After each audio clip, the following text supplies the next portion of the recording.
Hi, everyone, and welcome. So, you're an IB student, which means you know those two dreaded letters, I, A. Yeah, the internal assessment.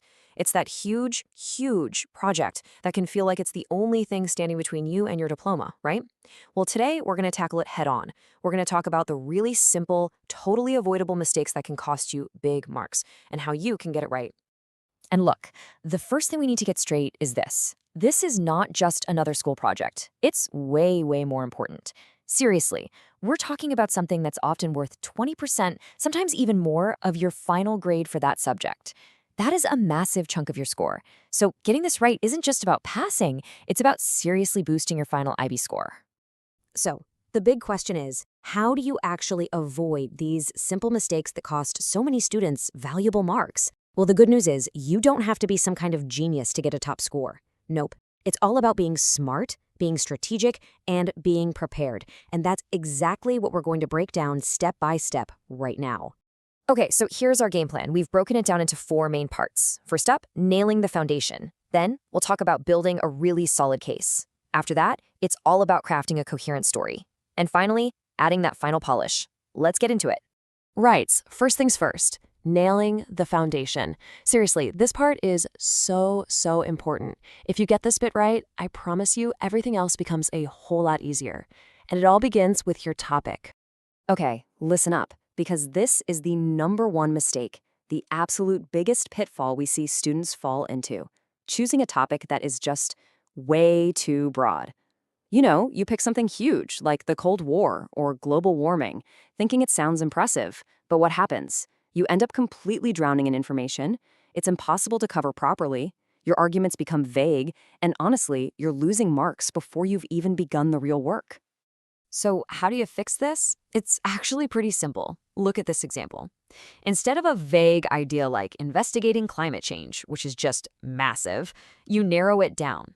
You turn it into a focused question, like how do rising temperatures affect crop yield in a specific region? See the difference? Now that's something you can actually investigate. It's specific, it's measurable, and it gives you a clear direction. So here are the keys to a strong foundation. Think of this as your personal checklist. 1, you need a specific, measurable research question. 2, you've got to clearly define your independent and dependent variables. And 3, probably the most practical one, make sure the scope is manageable. Can you actually do this in the time you have, with the resources you have? If you can tick all 3 boxes, you are good to go. Okay, let's move on. Section 2, building a solid case. You've got your focus question locked in, which is great, but now you've got to back it up. Because remember, a brilliant idea is pretty much worthless if you don't have the research, the data, and the right methodology to prove it. And this is exactly what we need to avoid. What do we mean by weak research? Well, it's basing your entire project on, say, unreliable sources you just found online, or using questionable data, or maybe your experiment was just not very well planned. You do that, and even the best analysis will look flimsy to the examiner. So remember, it's all about quality, not quantity. So to make sure your method is totally solid, just follow this simple 3-step check. Step 1, plan your procedure in painstaking detail. Seriously, think about everything before you start. Step 2, do a pilot, a small test run. This is your chance to find any flaws or problems before you do the real thing. And step 3, when you collect your data, be precise, make sure you collect enough of it, and do repeats. That's how you show your results are reliable. And here's another quick checklist for you on data quality. Use credible sources. We're talking academic journals, government data, that kind of thing. Make sure your methods are consistent every single time. Keep a research log of everything you do. And this last one, this one is so important. Acknowledge your errors and uncertainties. Don't try to hide them. It doesn't make you look bad. It actually makes you look like a proper scientist, a critical thinker. Examiners absolutely love that. All right, section 3. Now this is about crafting a coherent story. And let me tell you a slightly painful truth. You can have the best data, the most amazing research in the world, but if you present it badly, it's all for nothing. Your IA needs to have a clear structure and flow. It needs to tell a story. Think about it from the examiner's perspective. They should never have to work hard to understand what you're trying to say. If your IA is just a disorganized jumble of ideas, it makes your whole argument look so much weaker than it actually is. Structure, my friends, is absolutely everything. Which brings us to a really common question, a real headache for a lot of students.